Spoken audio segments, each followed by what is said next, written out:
baik itu saweran, gift, atau yang lainnya, karena hal itu termasuk gratifikasi. Momen Hakim Eman Sulaiman klarifikasi larang warganet beri gift saat dirinya live TikTok, sebut itu termasuk gratifikasi.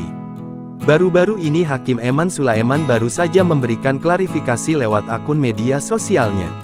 Ternyata, klarifikasi tersebut terkait dengan gift atau saweran yang diberikan warganet saat dirinya sedang live di TikTok. Video klarifikasi tersebut diunggah lewat akun TikTok resminya yaitu @sulaiman49eman.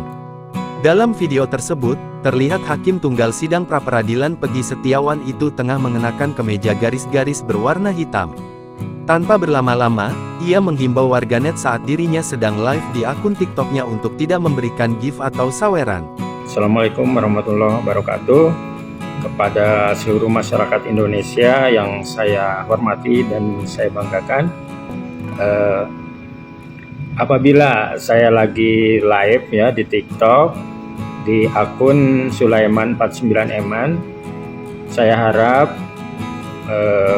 masyarakat semua untuk tidak memberikan saweran ya atau gift atau yang lainnya saat saya live, karena saya tidak boleh menerima apapun juga dari masyarakat semua, baik itu saweran, gift, atau yang lainnya, karena hal itu termasuk gratifikasi yang dilarang oleh undang-undang, dan saya selaku hakim tidak boleh menerima apapun juga dari siapapun juga.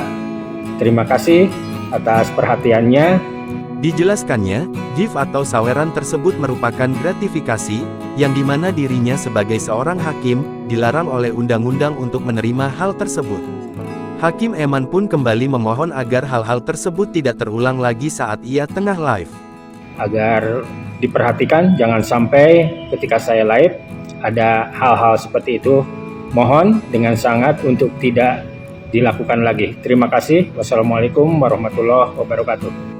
Sontak saja, unggahan klarifikasi tersebut pun kini mengundang berbagai komentar warganet.